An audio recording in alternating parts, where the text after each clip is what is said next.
সর্বপ্রথম সকলকে সালাম, আন্তরিক শুভেচ্ছা আর ঈদ মুবারক। তার সাথে সাথে আজকে ওয়াকফ বিলের গোটা ভারতবর্ষে একটা তোলপাড়। তার কারণ যে ওয়াকফ সম্পত্তিটা হচ্ছে আমাদের পূর্বপুরুষেরা যারা ধরলেন দান করে গেছিলো, ওয়াকফ মানে আল্লাহর রাস্তায় তারা দান করেছিল মুসলিমদের জন্য। যে কোনো মুসলিমের যখন কোনো অর্থের ঘাটতি পড়বে, তাদের শিক্ষার জন্য, এডুকেশনের জন্য তারা কোটি কোটি লক্ষ লক্ষ টাকা ওয়াকফ করে গেছিলো মুসলিমদের জন্য। আজকে কেন্দ্রের ফ্যাসিস্ট ও বিজেপি সরকার তিনি একের পর এক মুসলিমদের প্রতি একের পর এক ষড়যন্ত্র শুরু করেছে। কখনো এনআরসি, তো কখনো মানে স্লোগানের নামে গণহত্যা, কখনো এমপিআর, কখনো বুলডোজার।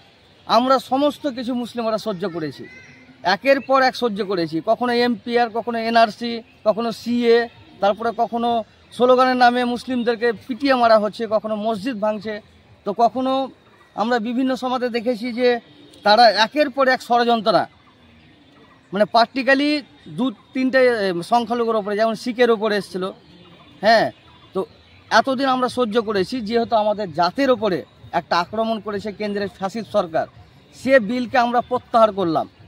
সেই বিল আমরা মানব না। তার কারণ ওয়াকফের সম্পত্তি যেহেতু প্র্যাকটিক্যালি মুসলিমের, ভারতের সংবিধান বলছে যে প্রত্যেকটা জাতি ধর্মের এই ভারতবর্ষের স্বাধীনতা আছে।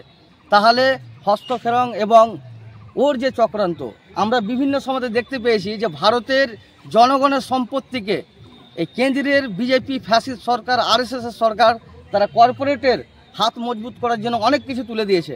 তাদের হয়তো এটাও চক্রান্ত আছে যে ওয়াকফের সম্পত্তিগুলো নিয়ে তারা ভোগ দখল করবে এবং তার সাথে সাথে কর্পোরেটদের হাতে তুলে দিবে। আপনার নাম? আমার নাম মুরসালিম।